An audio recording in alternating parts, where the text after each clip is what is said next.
Aussies and Kiwis typically have this friendly rivalry thing in all sport. Have you felt that since you've come here? Yeah, for sure. Having a Kiwi co-driver for so many years as well, there's always that Aussie-Kiwi banter going on. But no, been very, very welcomed over here and having a lot of fun, being looked after by a great crew. Now, this is a bucket list thing for you. You've competed in all sorts of remotes and Dakar and crazy places around the world, but amazingly, you hadn't ticked a New Zealand rally box. No, first time competing here in New Zealand, so very happy to be able to tick that off, as you say. It's very different. I think it's kind of a bit of a baptism of fire in just something that's so different to drive as well. So just enjoying it, and I mean a lot of unforced errors on my part. So I think I've got a bit of work to do to get it going right. But we're making steps every time we get in the car and having a lot of fun along the way.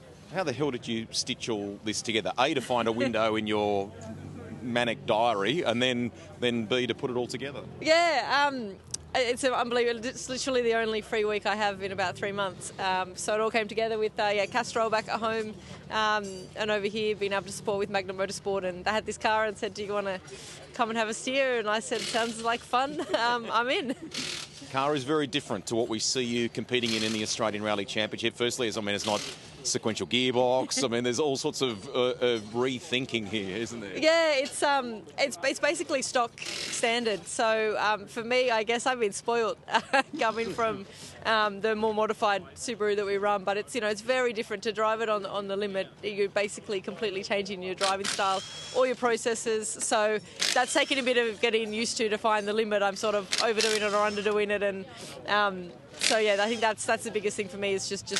Obviously, we want to go out and look after the car and have a good time, but we just need to kind of get that rhythm. It's a bit messy at the moment, so we've got a bit of work to do to get my head around this thing. But it sounds great, and it is so much fun to drive. Are you tapping into your stablemates here and what they're up to and how the locals kind of go about it? Yeah, I'm just trying to keep up.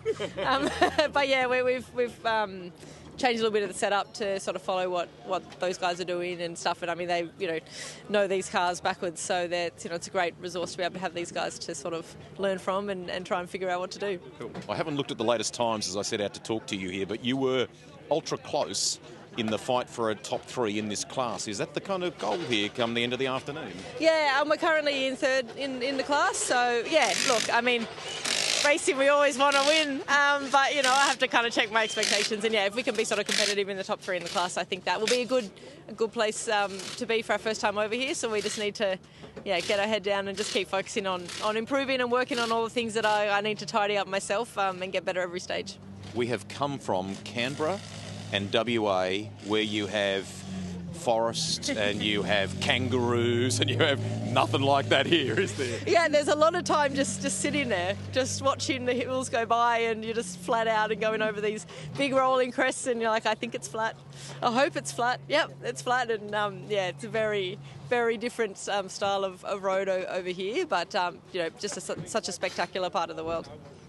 It's nice to be catching up with my mate here on the other side of the ditch, but I think it's highly appropriate that we try and understand how well Molly Taylor has, got to know the kind of Kiwi vernacular a little bit.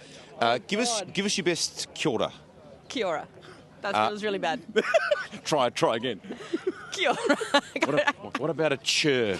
Chur. Yeah, Malcolm was good at that. And the other one he used to always say after the stage when I'd ask him 100 questions was simmer, just simmer.